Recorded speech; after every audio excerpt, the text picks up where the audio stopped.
So, good morning, everyone. Again, we are here on Monday morning, 6:30. I hope you had a nice Vijayadashmi yesterday at home peacefully. Uh, it's another very important topic in in palliative medicine we always learn that in symptom management we have to do something for the problems which can be corrected, and dyselectrolytemia is one which most of the time we are able to correct. So Kritika will tell us how we should handle and how should we approach a patient who is having dyselectrolytemia. Kritika, again, I think everyone knows, all people, those who are coming out after finishing MD palliative medicine under Dr. Marian and Dr. Jayata.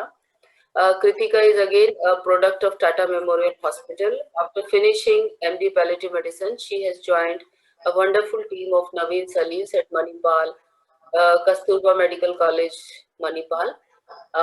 There, she is writing good papers. We keep reading your papers, Kritika. Thank And you. also, first time after reading this, I came to know that you are leading pediatric palliative care services as KMC Manipal. Very good.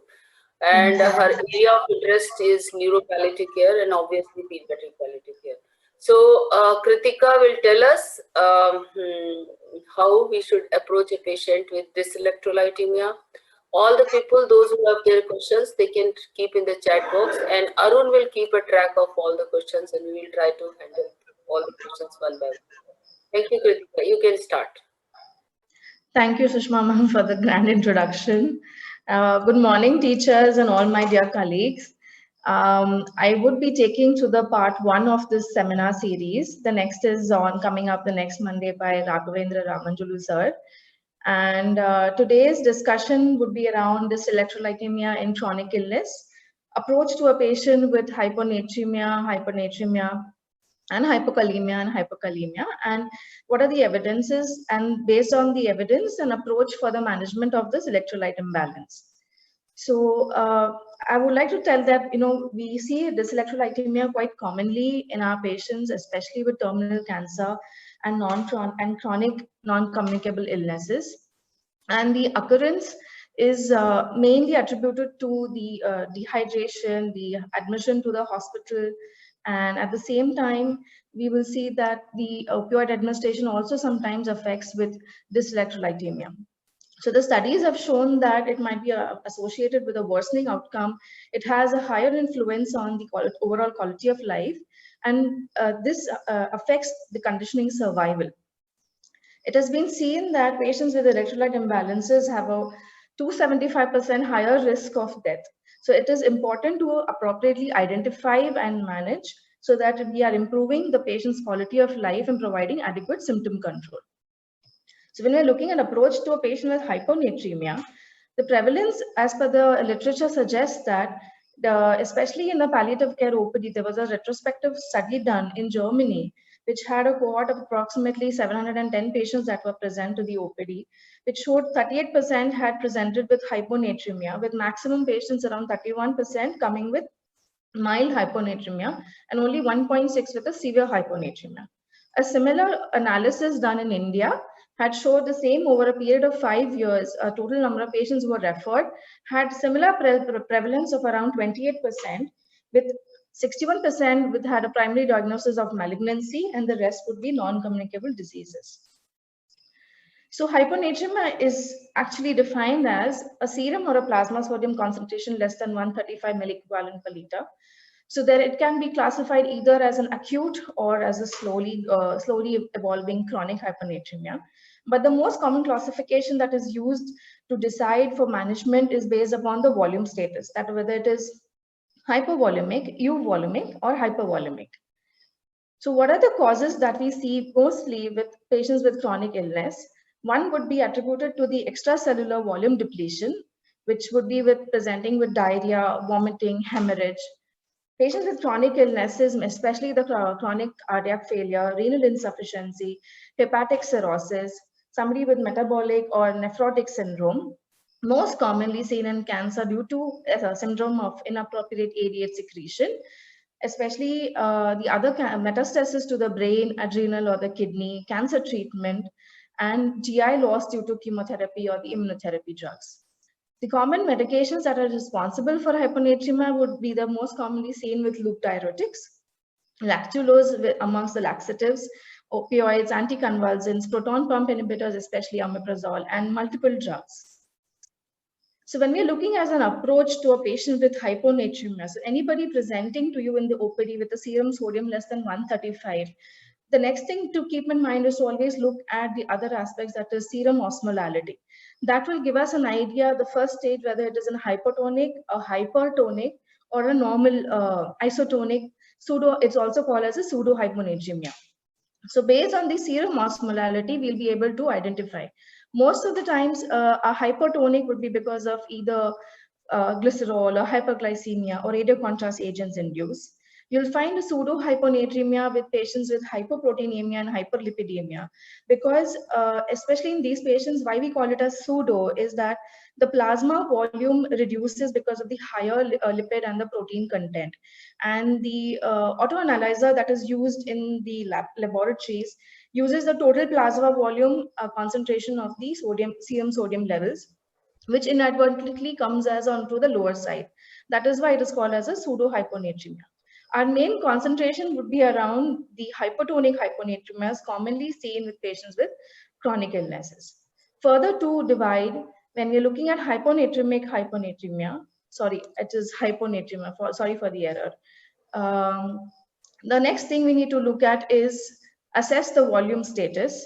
Look at the vital signs, the jugular venous pressure, the skin turgor, mucous membranes, the peripheral edema, and especially laboratory, we need to have a look at the serum uric acid levels and the BUN levels. The further to this, it will give us whether the patient is hypovolemic, euvolemic, or hypervolemic. When we look at hypovolemic, to further, after this particular step, when we look at the investigations, we look at urinary sodium, urinary osmolality. Looking at the urinary sodium, if the urinary sodium is less than 25 milliequivalent, it is most likely attributable to a extrarenal loss, commonly seen with GI losses or patients with third spacing or with a bowel obstruction. When the sodium level in the urinary content is more than 40 milliequivalent, it has to be more likely a renal loss seen with diuretics or cerebral salt wasting syndrome. In a euvolemic patient will, next we need to always assess is the urine osmolality. When there is a variable osmolality, it is likely to be a reset hemostat. But if the osmolality is less than 100, likely to be because of excess of urine output, seen commonly with primary polydipsia. And in such a patients, the amount of increased oral intake of fluids causes this dilutional hyponatremia that can be seen because of a low solute diet also. Someone with a with a urine osmolality greater than 100, but usually seen more than 300 in patients with SIADH.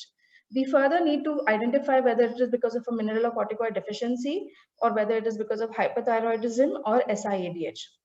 So based upon certain values like morning cortisol levels, ACTH, as well as TSH levels, we will be able to identify and come to appropriate diagnosis. And the hypervolemic status, in such a patient, again, we need to look at the urinary sodium output. If the urinary sodium is less than 30 milliequivalents, it is more likely to be because of a heart failure, cirrhosis, nephrosis, or hypoalbuminemia, causing a lot of fluid retention and looking with a picture like a dilutional hyponatremia. Patients with a higher urinary sodium output will more likely be because of a renal output.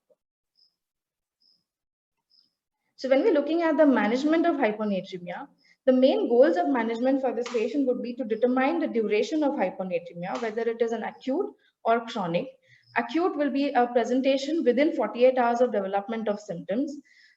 Most likely, we will be having patients coming with chronic hyponatremia because most of the chronic illness patients develop symptoms over a period of days and then they present to our OPD or clinics, or we happen to see them in the emergency. Then determining the severity of hyponatremia, whether it is mild, moderate, or severe or profound based on the serum sodium values, and determining the severity of the symptoms. Now, when we look at the symptom differentiation between the two, how they develop, most of the patients with acute hyponatremia will have the earliest finding of nausea and malaise with whenever the serum sodium falls less than 135 up to 120 milliequivalents per liter. Going further, if it falls further in, most likely the patient will be obtunded, will present with seizures or coma, or may most likely proceed towards having a respiratory arrest. Whereas when we see with chronic hyponatremia, many of them will present as asymptomatic cases. Like we saw that the percentage of patients who were presenting to palliative care OPD, the prevalence of mild hyponatremia was a maximum around 31%. So most likely they will be asymptomatic whenever they present to our OPD with a mild hyponatremia. Common symptoms that usually get compounded with other factors when patients are on, especially in cancer, who are on chemotherapy, immunotherapy drugs, who are on radiation, it always gets mixed up with the symptom presentation. So most of them will be having nausea, fatigue, dizziness, there will be a lot of forgetfulness, there would be cramps, there would be a lot of lethargy. These all symptoms always come up as a symptom complex with many other conditions when we see in the palliative care OPD. That is why it is important for us to always, whenever such a presentation comes to the OPD, to have an entire whole picture during diagnostic evaluation. So there was this, earlier they would be considering the calculating sodium deficit with the basis of this formula, but the recent guidelines done by the European Association of Nephrology and the American Association of Nephrology, they do not recommend this as to be solely used for correction of hyponatremia, because it can have a rapid overcorrection and with the hypotonic saline and the risk of osmotic demyelination syndrome. So when we are looking at the acute and chronic, in acute it is the risk is more when it is the greater are the complications when it is a very acute presentation, but it also requires a very aggressive therapy. But whereas with a chronic hyponatremia, the more the chronicity of hyponatremia and the lower the serum sodium concentration, higher are the risks of it developing higher the risk of developing, because of overcorrections, complications developing because of that. And that's why we need to be very aggressive while we are monitoring the correction, so that we do not overshoot the level and we prevent overcorrection.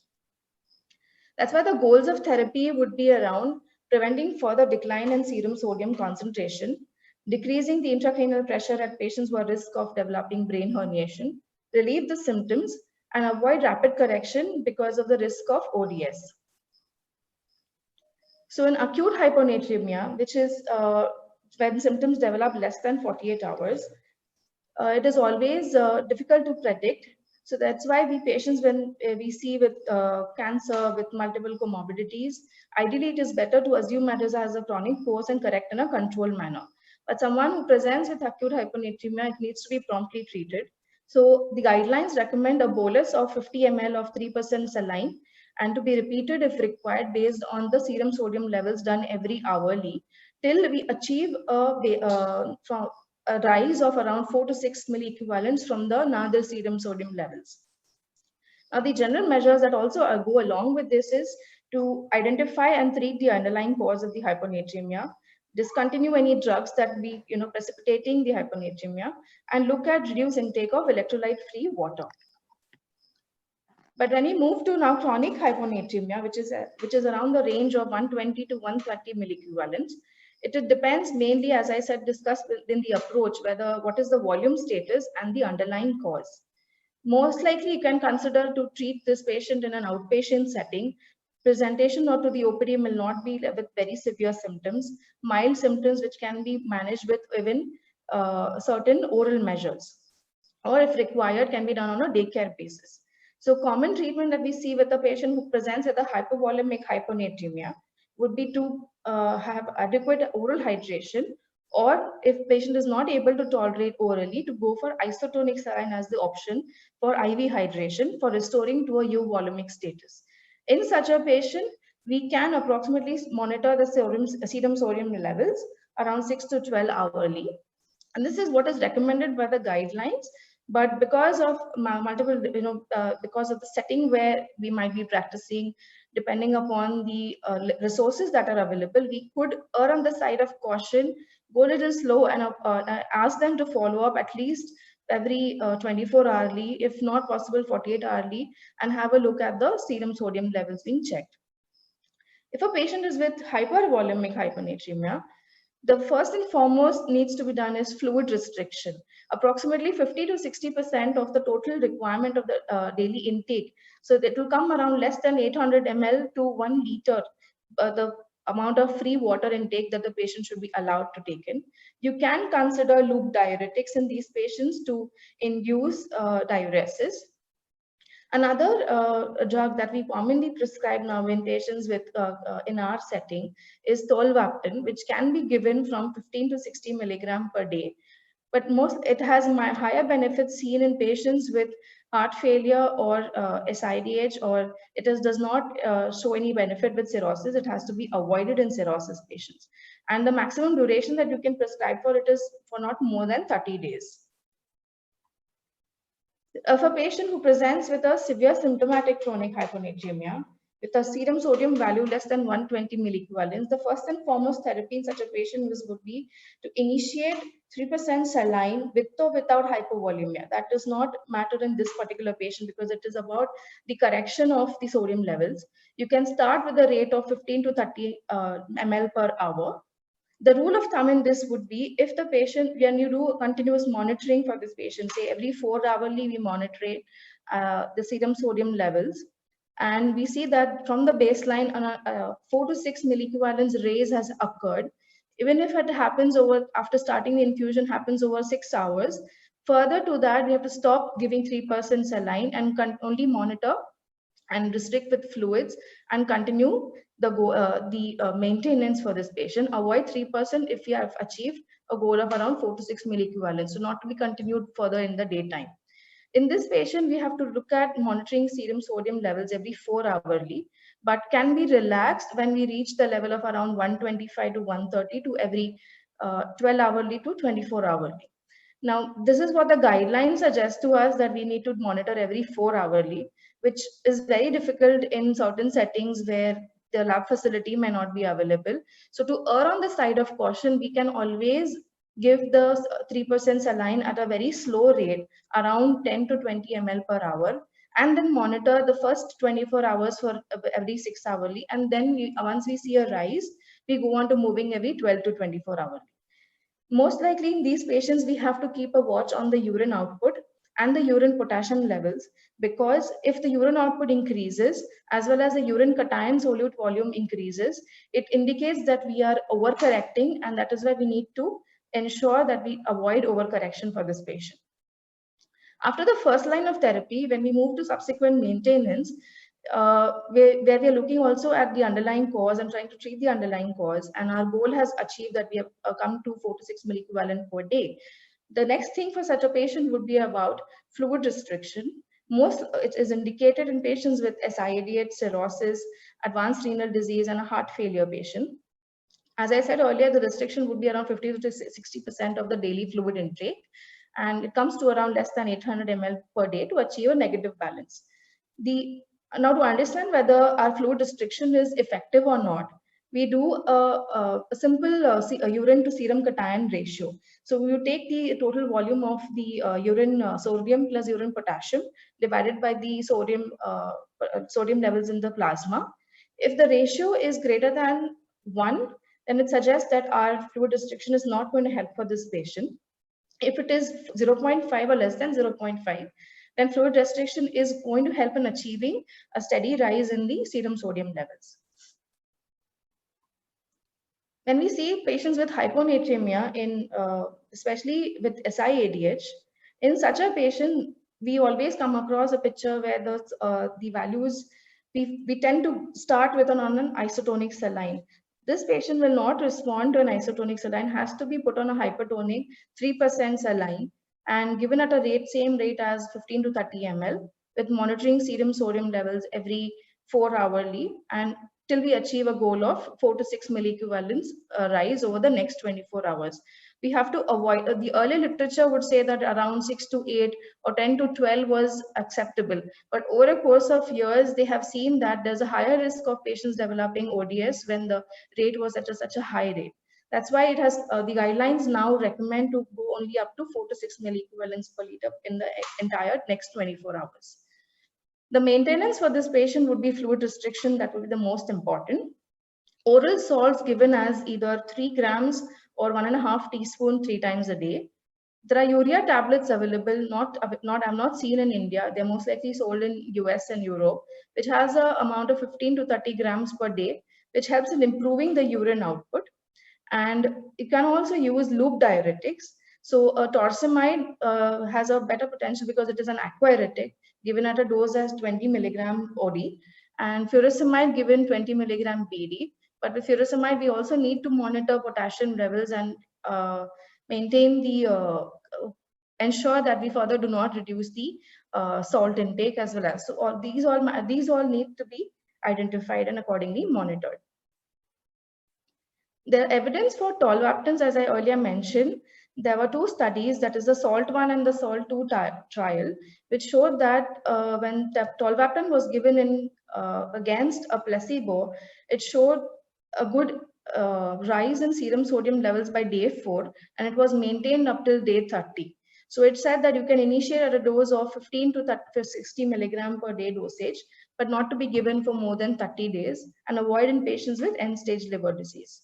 Another study called as a salt water, which was an open label, which followed a patient for up till 2 years, which also showed similar results, saying that the serum sodium was well maintained around the lower normal range, around 135 milliequivalents per liter. This study had shown that it has high benefit with patients with SIADH and heart failure. So moving to the next topic of approach to a patient with hypernatremia, it is the opposite, where serum sodium is higher than 145 milliequivalents per liter. Very less commonly seen. We commonly see patients with hyponatremia. So the patients who present would be most likely critically ill in the ICU, with have around 10 to 25%, and very less, around 0.1 to 1% will be presenting to the hospital with such a symptom. It is associated with high mortality, and it is an independent factor which can predict mortality and complications and the length of stay in the hospital. So the major causes we see for hypernatremia in our setting would be around GI losses, osmotic diuresis, use of mannitol, or urea in a high protein tube feedings, or recovery from azotemia, and in patients with hypothalamic lesions impairing the thirst or the osmoreceptor function. There would be water loss into the cell seen with severe seizures, or sodium overload when there is an intake or administration of hypertonic sodium solutions. This is one of the things we see commonly when there is rapid correction of serum sodium in hyponatremia presenting with acute hypernatremia, and with ICU acquired positive solute balance. So the rationale for the management in this would be, the first is to estimate the water deficit, then is to determine the appropriate rate of correction. Even keeping this in mind, when the rate of correction of a patient in hypernatremia, we should not correct more than 10 milliequivalents decrease in the serum sodium levels over the 24 hours in a chronic setting. But in an acute setting, it has to be rapidly corrected to near normal levels within the 24 hours. So when we perform a fluid repletion regimen, we take these all into consideration. Accordingly, for acute hypernatremia, as I said, we need to replace within the next 24 hours. So the hourly infusion rate should be higher than the water deficit per ml seen within the 24 hours. So the IV fluid regimen recommended for this is the 5% dextrose, given starting at 3 to 6 ml per kg per hour. We also need to account in the other insensible losses that could be occurring because of a GI loss or sweating, and add it to the fluid regimen. Monitor the sodium glucose and the serum sodium levels and the blood glucose levels. Once we see that the serum sodium levels has come down to around 140, we reduce the rate to 1 ml per kg per hour. And after 140, we stop the fluid, IV fluid to be given. In this, we need to keep in mind that if the patient is developing hyperglycemia, we need to accordingly reduce the rate of infusion and then titrate up based on the glucose levels. And most important to keep in mind is this is to also keep a track on the serum potassium levels. If there is any depletion, we need to also compensate for that loss. So chronic hypernatremia, in this patient, the water deficit to be replaced in 24 hours is to make sure that we reduce the serum sodium levels by 10 milliequivalents per liter.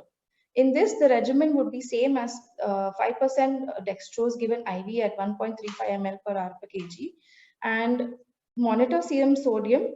And over the next 10 to 12 or 24 hourly, once the target is achieved, we need to stop it. So this is a basic about management of hypernatremia. When we move to another important setting where we come across patients with hypokalemia, it is described as serum potassium levels less than 3.5 milliequivalents per liter.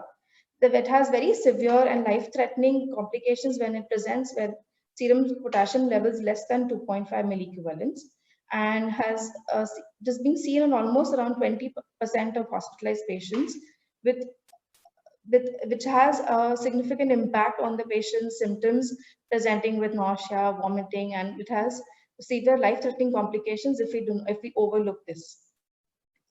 So the etiology we see in our patients would be because of inadequate intake due to anorexia, dementia, in patients with starvation, or patients who are on TPN.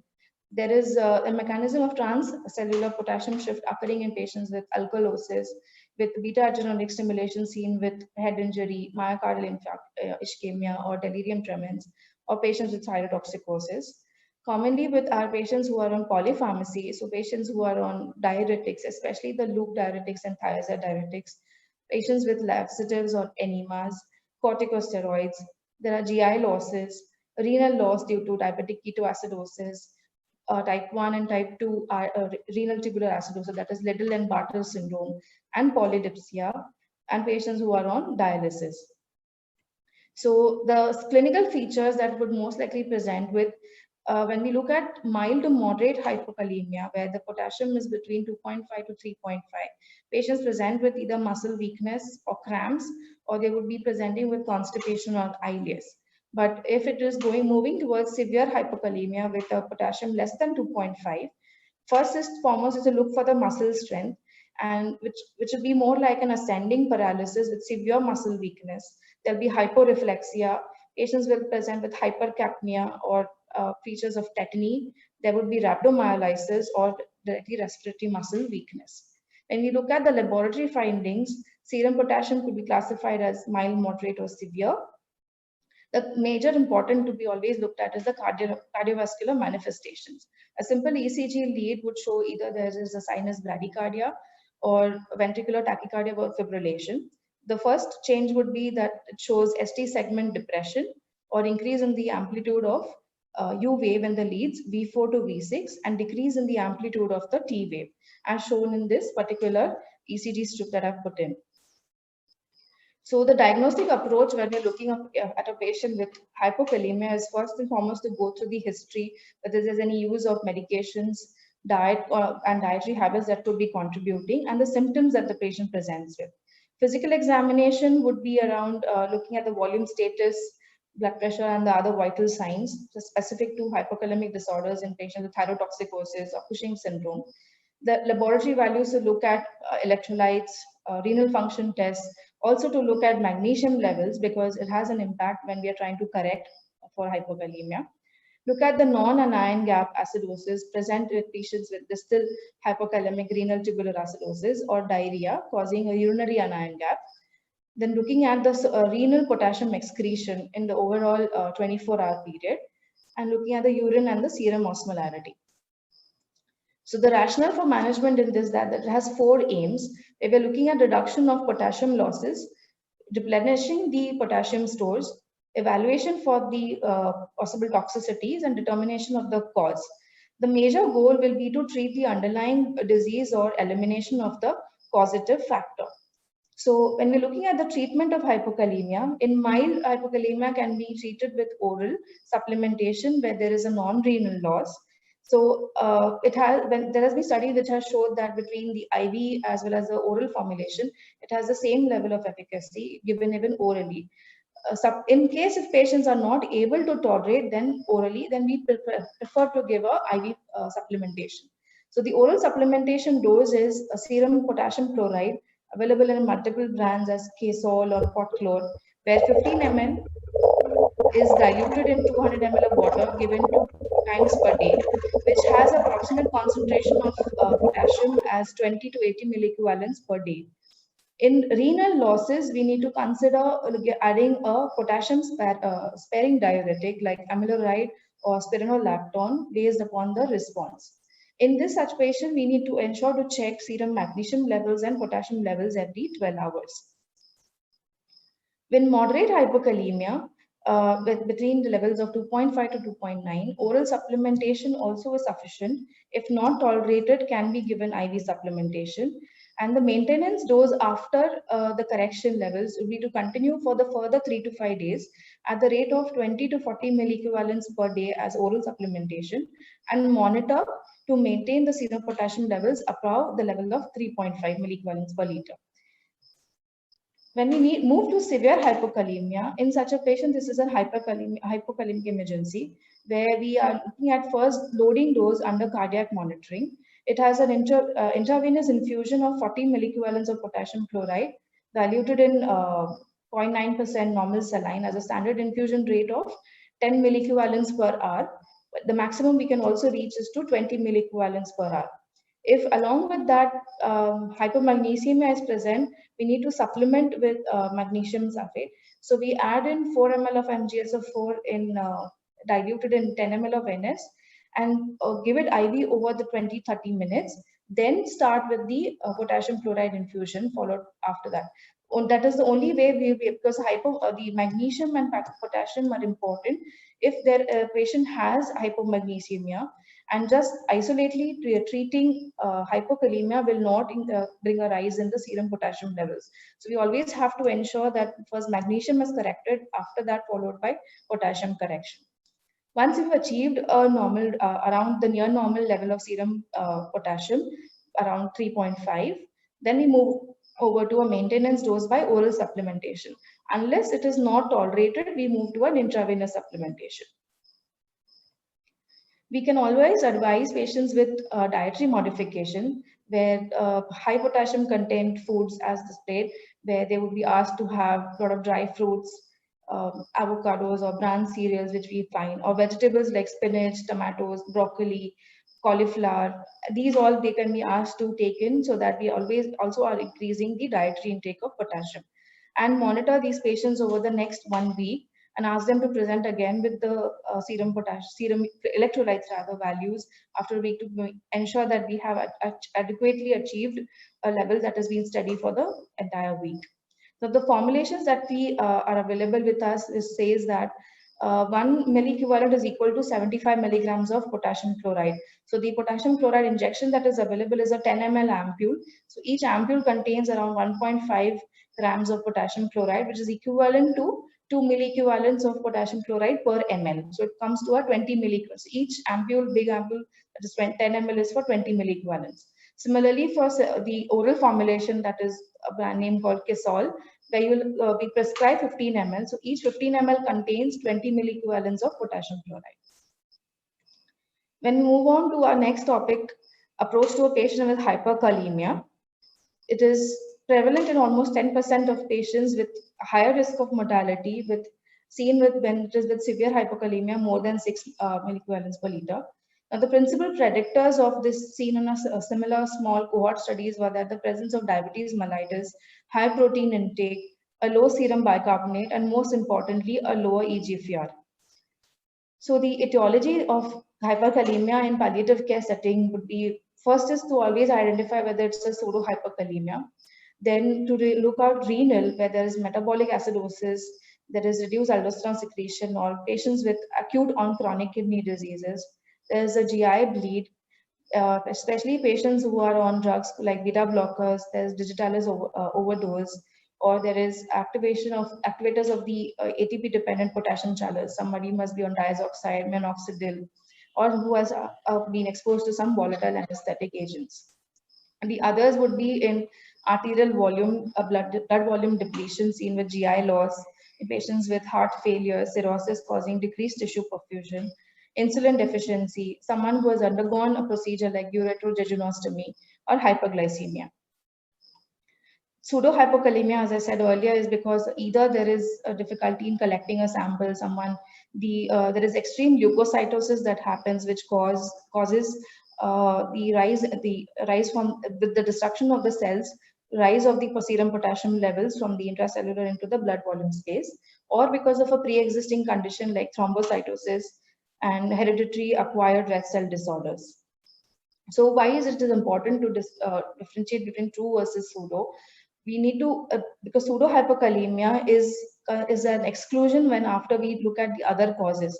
So it is always looked as first whether patients with chronic diseases like kidney chronic disease, or patients taking drugs that could raise potassium with obstructive uropathy. Many of the patients who present with certain features that could point towards hyperkalemia like arrhythmias, paralysis, myopathy, or who are at a greater risk of hyperkalemia. So we always need to account for true hyperkalemia in these patients rather than thinking of pseudo hyperkalemia. So the clinical presentation in this, the commonest symptoms that they present with is nausea or vomiting. There would be paresthesias, there would be fatigue and weakness, and palpitations that the patient has. When we look at the overall examination, the commonest features in the neuromuscular examination would be to look for the muscle strength.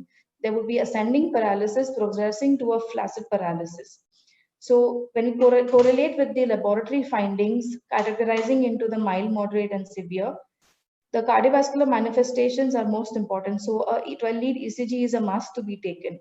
The earliest sign seen in such patient would be a tall T wave and a shortened QT interval, which progresses to an increased PR interval and wide QRS complexes. And if it is still not corrected, it progresses to a sine wave pattern, as in this particular slide. So we see that the tall tented waves, T waves, will be present around 5.5 to 6.5. Prolonged PR interval will be seen when the potassium is between 6.5 to 7.5. And a wide QRS complexes going on to arrhythmias, a sine wave pattern seen beyond 7.5. There are literature that suggests that patients are sometimes even asymptomatic with potassium levels of around 7.5 to 8.5. They present to the OPD and it's an incidental finding. This is commonly seen in patients with chronic kidney diseases, but still in such a patient, it also has to be treated as a hyperkalemic emergency and managed accordingly.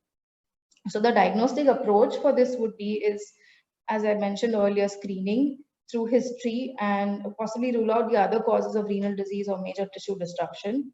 Investigations like serum renal function tests and serum electrolytes, serum magnesium levels, blood glucose levels to exclude pseudohypokalemia, then also obtain a 12-lead ECG and place a patient with hypokalemic emergency on continuous monitoring.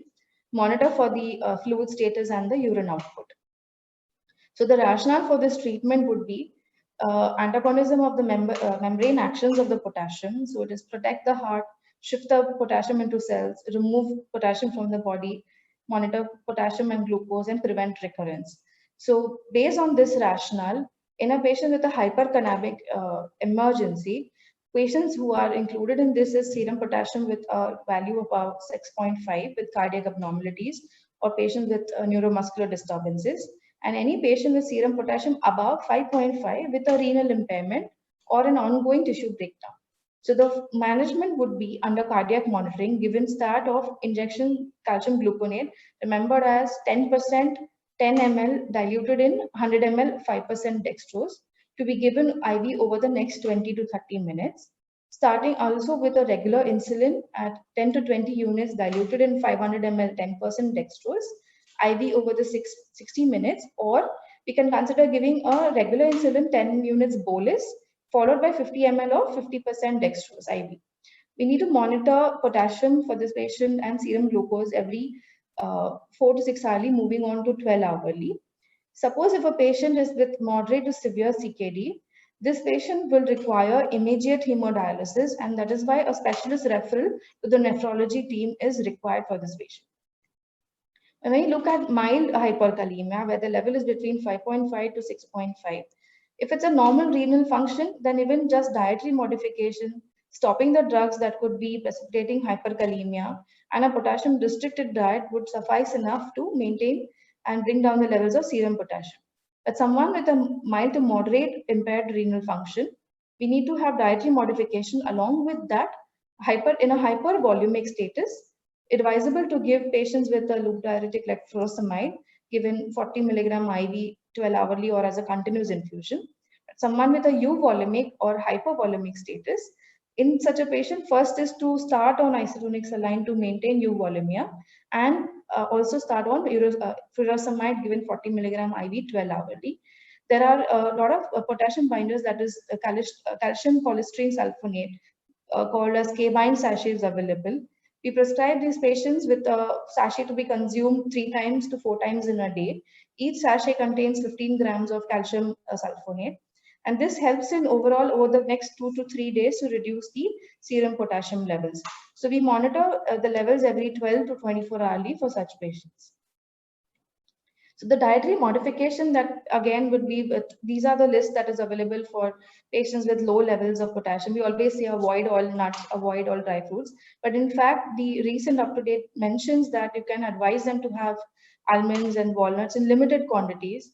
Then protein intake, dairy products like cheese can be advised for these patients to maintain lower potassium levels. So such a patient, there is a need for a specialist referral, where in such patients would be around with severe hyperkalemia, serum potassium more than or equal to 6.5. There should be an urgent referral made to a local renal or an intensive care team, because this patient would require continuous cardiac monitoring, and if case the patient has renal involvement, they would require urgent hemodialysis. Now, this escalation of care in our patients depends upon the illness trajectory, the goals of treatment, the current, whether it's a advanced cancer or someone who's presenting early in the treatment. So based upon this, the local practices and the facilities available, we need to also involve the intensive care team and the renal team.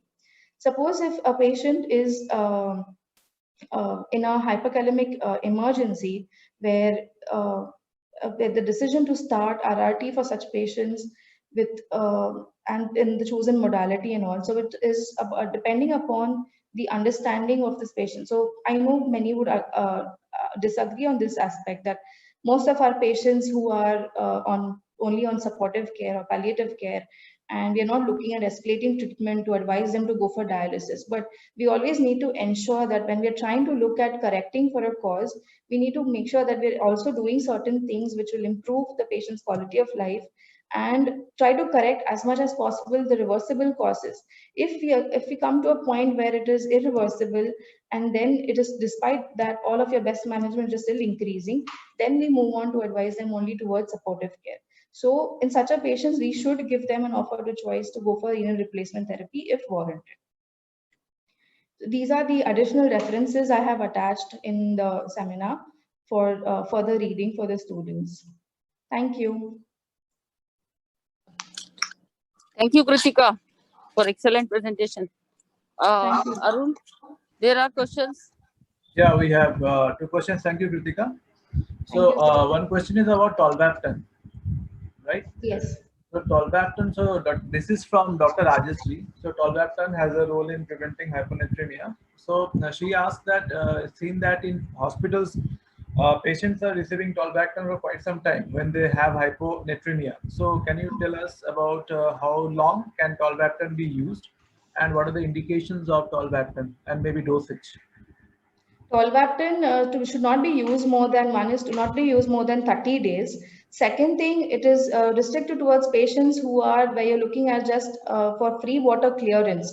So someone with a patient of fluid overload like cirrhosis, patients with hypoalbuminemia causing fluid retention, patients with heart failure, avoiding cirrhosis, SIADH, and heart failure. In such patients, we would advise to give tolvaptan, and ideally should not be given for more than 30 days for such patients. So we usually start at a very small dose, around 7.5 milligram OD, Over the 3 days, if we see a rise of serum sodium levels, then bring it up to a 15 milligram OD for 2 weeks and then discontinue. Okay, Kritika. I hope that answers the question. The next one is from Dr. Anju. Hyponatremia in a known hypertensive, and the patient is getting antihypertensive. Can you tell us about such kind of a case? Any difference in management? Any difference in the management for a known hypertensive on antihypertensives? Antihypertensive, yeah. I know the guidelines suggest for a patient with hypertension that the total salt intake should be around 6 grams per day, not more than that. But we need to always look at the cause that is indicating even in a hypertensive patient, as based on the rationale of whether it's a hypotonic or hypertonic, whether it is euvolemic status, and based on that diagnostic approach, we need to manage a patient presenting with chronic hypernatremia. So agree that in such a patient, giving a higher salt intake would cause further rise in the complications due to hypertension. So we need to look at this basic aspect first as to what is the underlying cause and then treat accordingly. Okay, thanks. Then there is a comment from Dr. Rajeshri again that dietary supplementation of potassium in patients with hypokalemia can easily be achieved by locally available vegetables. This is from in the Indian Yes. context, like tomato, banana, and beans, etc. Yes, Also, coconut water has a lot of potassium. Yeah, that's right. yes, And many yes. patients are always taking coconut water, and we find hypokalemia. Many of the times we will have patients who are on only liquid diet, and especially head and neck cancer patients not able to tolerate solid food, and they'll be coming with actually a hyperkalemic emergency because daily they will be having only tender coconut water, because that's how we feel that is the most appropriate fluid intake for us. Yes, we still have time. I will request the audience to post more questions if they have, please.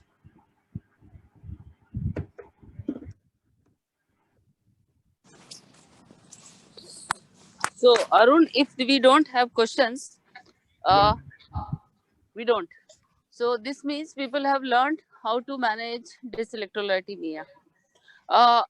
So I just have a comment. The Kritika has presented it very well, that whenever sodium is less or potassium is less, or sodium is high or potassium is high, the last slide which she has narrated is absolutely correct, Kritika. Nobody disagree that if a patient who is requiring uh, electrolyte imbalance treatment, I think we must do it, because even if a patient is in advanced malignancy, even if he is in the last few months or few days of life, if we can correct uh, and give better quality of life, I think we must do it. So this is very important, that understanding that sodium is low or potassium is low, or sodium is high or potassium is high, always it is not necessary. If a patient is in advanced stage, we don't have to do this. Is absolutely a correctable, most of the time, not always. It's absolutely a correctable situation, and this is what Kritika has narrated. And I think she has also given a very good overview that how we can diagnose hypokalemia, hyperkalemia, and hyponatremia and hypernatremia, and how we should treat it, because most of the time it is so important to learn that Dr. Rajeshri's comments, that even a simple banana and leafy our vegetables, tomato and all these things have potassium. But it is also true that people think that only coconut water has a potassium. So all these are important findings or important things which Kritika has narrated. And thank you, Kritika, for giving a good overview of this situation, where we can definitely correct the correctable and give better quality of life. And I must say that most of the time, I think somebody can do this study, that electrolyte imbalance in the terminally sick patients. Most of the time, what we see that these patients, electrolyte imbalance we can correct, and we can provide better quality of life, rather than just leaving them that we are giving only supportive management, or we are not going to do. And including this, if a facility has a dialysis facility, so including dialysis, if really patient needs a chronic renal failure patient or patient has a significant kidney involvement and he's hyperkalemic, patient will need dialysis, and a single dialysis or two dialysis will give better quality of life. So always remember all these things. That, and Kritika has also given very nicely that when we should involve dialysis team and when should we involve nephro team for all these things. So I think it was an important lecture, and Kritika has given a very good overview. And thank you, Kritika. There are multiple Thank more you, ma'am. comments, I think. There are, yes. So, Arun, there are many more questions now. So we will handle those Yes, questions and then we will take comments from seniors available in the audience. Okay. sure. Kritika, one question Yes. from Stan. Like, when Yes. will you not decide to correct electrolyte abnormalities? So the decision to not decide comes after ruling out the causes, and with the first and foremost is to always try to correct it. If it is a refractory, say suppose with patients with hypokalemia who present with a refractory hypokalemia at towards end of life, in such a patient, after discussing with the family the goals of care, and continue to treat with oral supplementation if possible, and maintain on the same levels and not to escalate, this would decide about not correcting. The other patient where I would like to give an example is recently we saw a patient with HCC with DCLD status, where the patient had hyponatremia around 125, and it was a hypervolemic status. Despite appropriate management for the hypervolemia, still the patient was continuously on the with presenting with hyponatremia. In such a patient, look at the serum uric acid values, the BUN value, and the creatinine value. We actually had to discuss this with the nephro team and the ICU team, as well as the gastroenterology team. Everybody decided against that it's a dilutional hyponatremia picture. So don't try to correct for anything. Just look at fluid restriction. It will automatically come down. And that's how it improved. Yeah, Kritika, probably you are asking that if the burden of correcting electrolyte abnormality Yes. is more than, providing comfort care for the patient Yes. in this kind of a situation. Yes. Okay, Kritika, there is one more question. I think we discussed this, like sample collection and variations in serum electrolyte in the sample when collected. So there is one question about that. You can also show the slide and talk about it. Yeah, I'll just try to bring it up. Go back to the slide.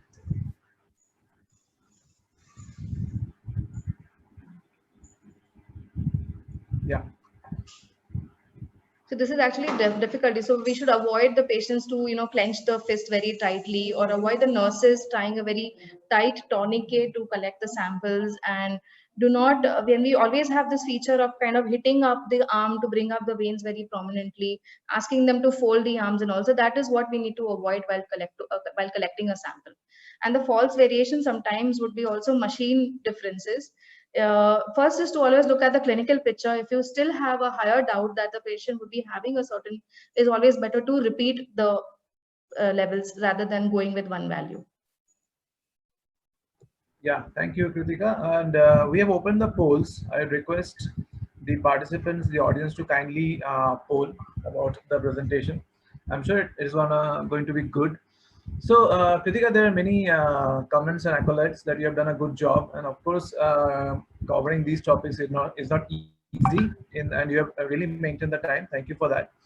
Thank you. So there is one question about tumor lysis syndrome. Of course, there is a lot more to tumor lysis syndrome. Would you like to say one or two lines about tumor lysis syndrome? Tumor lysis, there are other aspects also that is hyperuricemia, hypercalcemia, and hyperkalemia. So the management for hyperkalemia should go as based on the levels of the severity, based upon the value levels, and manage it as moderate, mild, or severe. So management does not differ, but takes into consideration the other factors that could be other electrolyte disturbances also. Yeah. Thank you. So tumor lysis probably will be covered in emergencies in palliative care, and it is a separate topic. We'll discuss in that about the other factors that are to be managed and what is to be taken care of in tumor lysis syndrome. So hyponatremia can also be a part of paraneoplastic syndrome. Yeah, hyponatremia can also be seen in SIADH, and I think that has been covered in your presentation, right? Yes. Yeah. Thank you. Thank you, everyone. And happy Dasara. Yeah, thank you. So I want to comment one thing that the Vidya has said about the paraneoplastic syndrome. So I think this entity, we should have a very good idea about the paraneoplastic syndrome. If patient is coming with hypokalemia and with in the stage of paraneoplastic syndrome, I think our treatment, besides correcting hyponatremia, we have to have a many more things. Similarly, tumor lysis syndrome, as Arun has said, that it is an entity which every palliative care physician have an idea that how they will manage tumor lysis syndrome, because it's not only the potassium which is going to be increased. There are various other electrolytes which we need to have a balance. So although the treatment will go, the NITU specific questions that although treatment of hyperkalemia, definitely the lines of treatment will be almost similar, but we have to have a very good idea that how we are going to manage other electrolytes. So all these and simple medication can cause sometime your simple medication case can cause this gross electrolyte imbalance, and we should know that which medication is going to create a patient in a situation of anything, hyperkalemia, hypokalemia, hyponatremia, and hypernatremia. And when we have a good idea of all these medication, I think we will be able to balance our treatment whenever we are planning whenever we are giving our treatment to our patients. Thank you, Kritika. I think you Thank you, have ma'am. I think we are now before time, 4 minutes before time. We are leaving. We are making free everyone, and thank you very much. Have a nice week. Again, we Thank will you. see you next Monday.